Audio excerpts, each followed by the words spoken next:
as inversións do Estado en Galicia no ano 2008 triplican a media das que fixo o goberno do Partido Popular en toda a súa etapa de goberno. É dicir, multiplicamos por 3. Porque estamos en 1942 millóns de euros que se van a invertir o ano que ven en Galicia, e o goberno do Partido Popular, a media, entre 1997 e o 2004, estuvo en 632 millóns de euros. E agora é curioso ver como os líderes do Partido Popular descalifican estes presupostos. E, sin embargo, non se acordan de que un ministro como Álvarez Cascos deronlle a medalla de ouro de Galicia por invertir un tercio do que invirte o goberno de José Luis Rodríguez Zapatero. Deronlle un tercio. E agora non teñen memoria. O que pasa de 1 a 3 agora é malo, e o que antes era 1 ou 1 escaso era bo, e ademais dabanlle premios aos ministros que supostamente desenvolvían esas políticas. Dabanlle a medalla de ouro do país. Eu creo que o señor Núñez Feijóo, en línea con esa actuación súa, tiña que ir ao Parlamento de Galicia e facer unha proposta, unha proposición non de lei, de que, en virtud de estes presupostos, se lle dé unha medalla de ouro aos ministros do goberno Zapatero.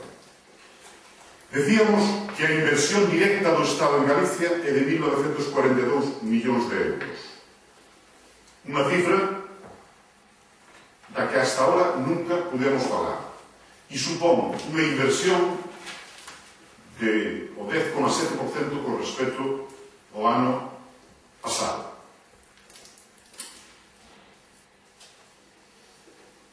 E isto supón unha inversión media en Galicia, cando por cada 100 euros que se invirten na media española, en Galicia invírtense 129,6. É dicir, por cada 100 euros que se invirten na media española, en Galicia invírtese eses 100 máis casi 30 máis. Saben vostedes cal foi a media de inversión dos 8 anos de goberno do Partido Popular en Galicia? 90,8, é dicir, casi 40 puntos por debaixo do que se vai invertir este ano.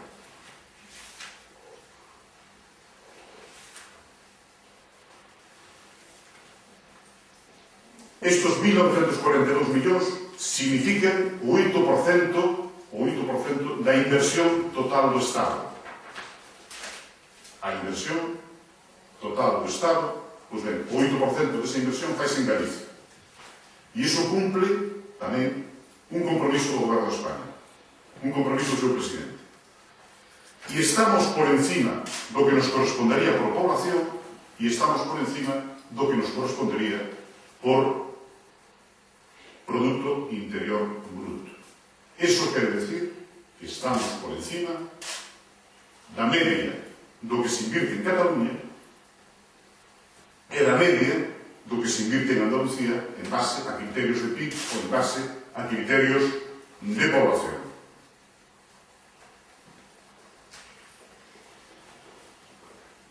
Ben, estos presupostos permítenos ter partidas presupuestarias asociadas a todas as actuacións que hoxe están en marcha en Galicia. Actuacións de carácter de infraestructural ou de equipamentos. O que son os plans directores dos 3 aeroportos de Galicia teñen soporte económico para desarrollar o seu plan inversor o ano que ven. Os portos galegos de interés xeral tamén, o que son as grandes infraestructuras viarias e ferroviarias tamén, tal é o caso da Transcantábrica, tal é o caso do eixo atlántico de alta velocidade entre a Coruña, Santiago, Pontevedra e Vigo, tal é o caso da liña de alta velocidade entre Ourense e Santiago, e tal é o caso da liña de alta velocidade entre Olmedo, Zamora, Lubián e Ourense, que nos vai garantizar que Galicia se conecte no horizonte do ano 2012 á rede europea de tren de alta velocidade.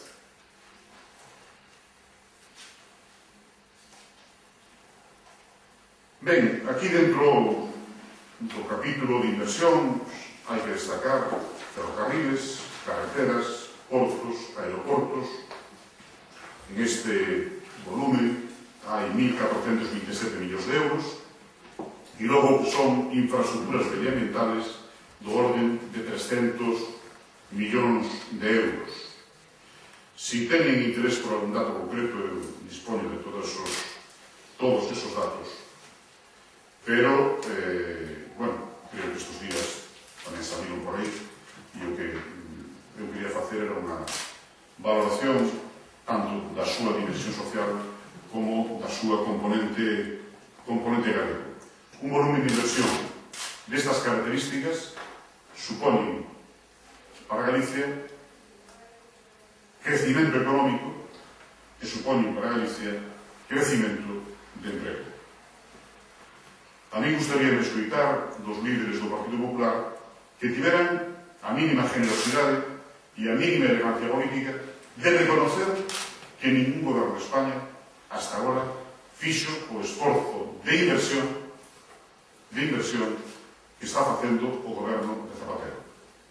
E para concluir, debo decirles que o que se invertiu no ano 2005, no ano 2007, 2006, no ano 2007 e o que se vai invertir no ano 2008 forma parte dun plan inversor que conleva un proceso modernizador dos nosos equipamentos e das nosas infraestructuras. Facer posible que Galicia, nos inicios do século XXI, non perda ningún tren, non perda ningún avión, non perda ningún barco. Facer posible, en definitiva, que Galicia entre no século XXI preparada para ser unha rexión, para ser un país conocido, reconocido, para ser un país onde as súas xentes podan presumir de vivir nun país moderno, nun país competitivo, nun país onde se vive ben, nun país de benestar. Isto é o que eu lles quería trasladar. Sencillamente, decirles tamén que estes presupostos están agora no Parlamento e que teñen toda unha tramitación parlamentaria que nós, como diputados galegos, que nos obriga de matizar algunhas partidas, de cubrir algún vacío e de falar e dialogar con todos os grupos políticos, e mesmamente con o grupo parlamentario socialista, para que calquer deficiencia que encontremos neste presuposto pois poda verse satisfeita. Nada máis, moitas gracias e estou a súa disposición para calquer curiosidade ou para calquer